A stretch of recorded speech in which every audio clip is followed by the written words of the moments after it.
قرآن مجید کا 65واں سورہ سورہ طلاق۔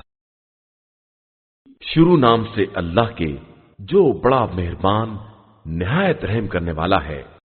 اے پیغمبر صلی اللہ علیہ وآلہ وسلم، جب تم لوگ عورتوں کو طلاق دو تو انہیں عدت کے حساب سے طلاق دو اور پھر عدت کا حساب رکھو اور اللہ سے ڈرتے رہو کہ وہ تمہارا پروردگار ہے، اور خبردار انہیں ان کے گھروں سے مت نکالنا اور نہ وہ خود نکلیں جب تک کوئی کھلا ہوا گناہ نہ کریں۔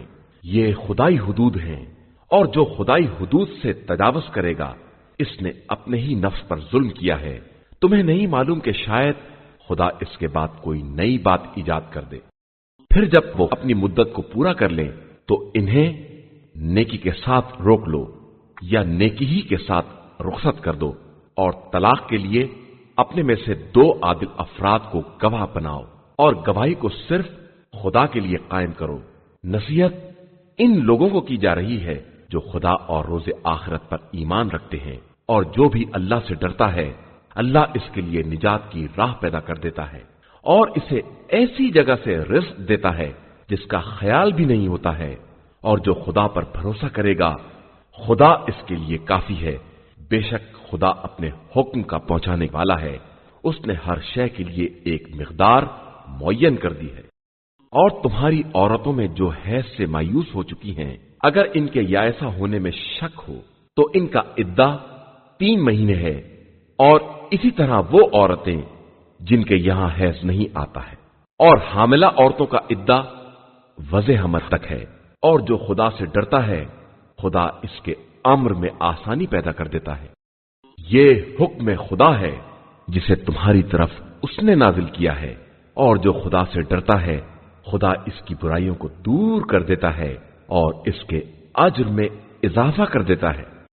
اور ان مطلقات کو سکونت دو جیسی طاقت تم رکھتے ہو، اور انہیں اذیت مت دو کہ اس طرح ان پر تنگی کرو، اور اگر حاملہ ہوں تو ان پر اس وقت تک انفاق کرو جب تک وضع حمل نہ ہو جائے۔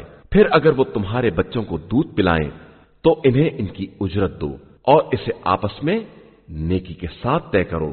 اور اگر آپس میں کشاکش ہو جائے تو دوسری عورت کو دودھ پلانے کا موقع دو۔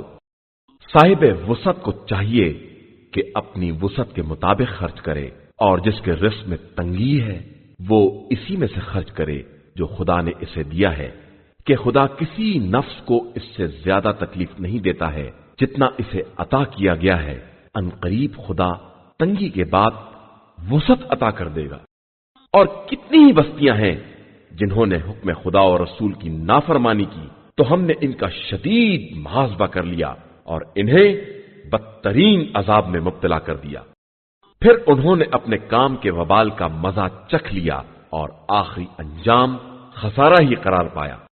اللہ نے ان کے لیے شدید قسم کا عذاب مہیا کر رکھا ہے، لہذا ایمان والو اور عقل والو اللہ سے ڈرو کہ اس نے تمہاری طرف اپنے ذکر کو نازل کیا ہے۔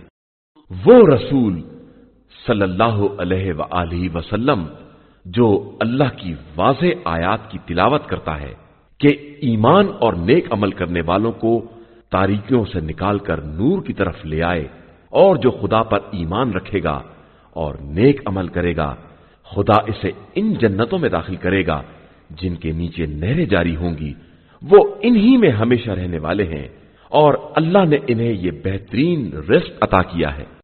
اللہ ہی وہ ہے جس نے 7 آسمانوں کو پیدا کیا ہے اور زمینوں میں بھی ویسی ہی زمینیں بنائی ہیں، اس کے احکام ان کے درمیان نازل ہوتے رہتے ہیں تاکہ تمہیں یہ معلوم رہے کہ وہ ہر شے پر قادر ہے اور اس کا علم تمام اشیاء کو محیط ہے۔